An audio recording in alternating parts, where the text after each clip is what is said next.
Good afternoon or good evening, depending on when you're looking at this. Happy April 16th. Today is our day to talk about Andrew Jackson. This seventh president of the United States will take a week to cover. So we're going to finish him off and finish our week off this today by talking about Jackson before he became president. But before we can do that, we have to jump into our questions. So, number one, from CNN 10, what country is doing elections today? So there's a country on CNN 10 that's doing elections today.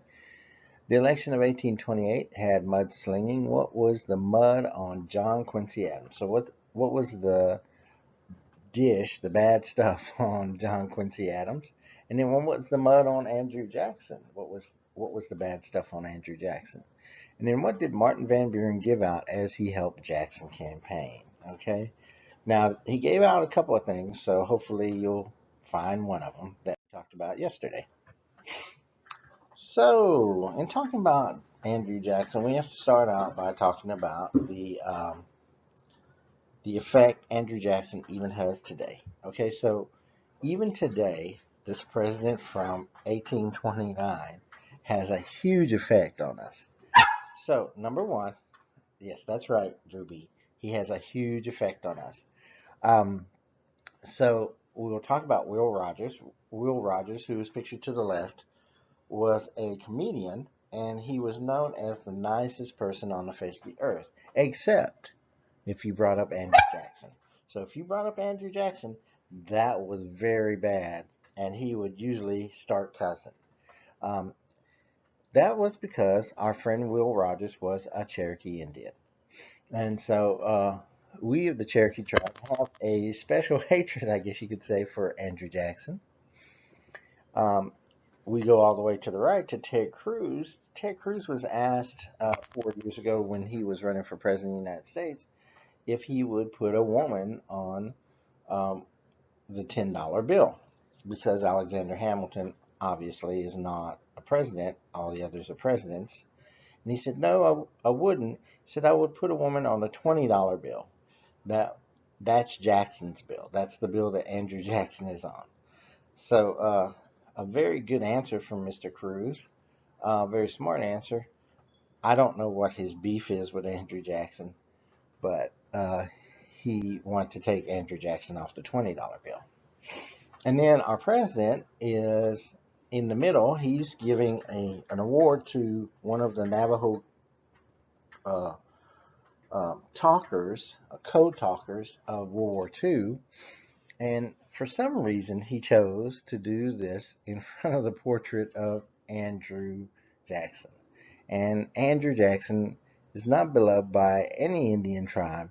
And so it's interesting that that's who he decided to be in front of when he gave the award to the code talkers. So Jackson is a very controversial figure. So let's start off with Jackson's youth.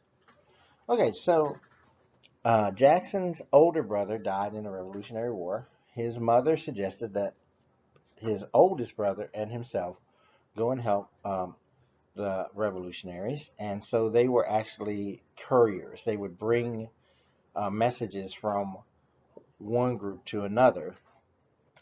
Jackson's father had died in a logging accident 6 months before Jackson was born. And so he just grew up with his mother, and his mother was kind of upset about the middle son being killed in the revolution by the British.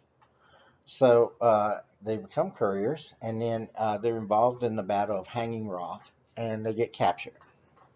So um, Jackson, who was 14 at the time, um, a British commander, we don't know what rank he was, threw his boots at young Jackson and told him to shine them. And Jackson refused. And the man pulled out his sword and hacked at Jackson. Well, when he hacked at Jackson, Jackson had his hand up, as you see in the picture. So his hand was badly, badly damaged. Okay, he had this huge scar on his hand, and the sword cut his forehead and his face on the left side. And this was scars that he kept all of his life. And when he was ever photographed, or when he was ever a portrait was ever done, he always faced the right side so that the scar would not show. And he also let his hair grow out so it would kind of cover the scar on his forehead. Um, I've only seen one portrait of him with the scar side. And so I don't know, maybe you can find more out there on the internet. Okay. After that incident, the British almost starved the two brothers, and they ended up catching smallpox. The mother petitioned for them to be released, and they were released, and they had to walk back to Waxhaw. That's where they were from. When they walked back to Waxhaw, there's a torrential downpour the last 2 hours of the walk, and Robert catches pneumonia and dies. Some accounts have him with the smallpox dying. In any case, his mother decides to nurse revolutionary soldiers, and she too catches smallpox and dies. So this young man is now on his own.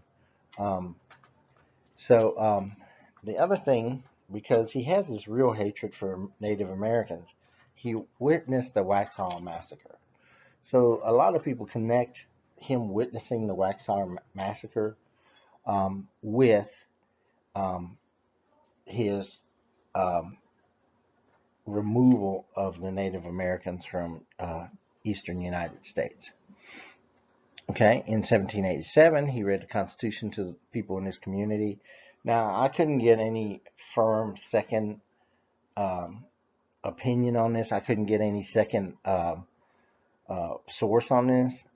It was in our old history book. I don't know if it was something that they had just kind of passed down or whatever. But you're going to always see Jackson connected with the Constitution. So I want to bring this story up. I don't know if it's true or not. He moved to Tennessee and then later on moved to Nashville, where he began to study law. It was there he met a Rachel Robards, who was married to Captain Robards, who was very abusive, had a very bad temper, always beating her. Um, so Jackson married her. Well, they didn't know that she was not divorced, and so they had to get the divorce. Then he had to remarry her.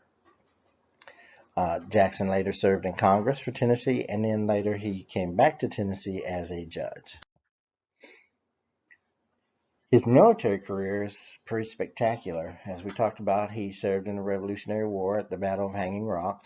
In the Creek War, he was at the Battle of Talladega, the Battle of Amic and the Battle of Horseshoe Bend. Horseshoe Bend is crucial for me because that's where he meets a young lieutenant named Sam Houston and takes Sam Houston under his wing. In the War of 1812, he was at the Battle of Pensacola as well as the Battle of New Orleans. Um, he also fought the Seminole War, and then he also was involved in the conquest of Florida. So that's our friend Andrew Jackson. Tomorrow is our little test day, so don't forget to take your test.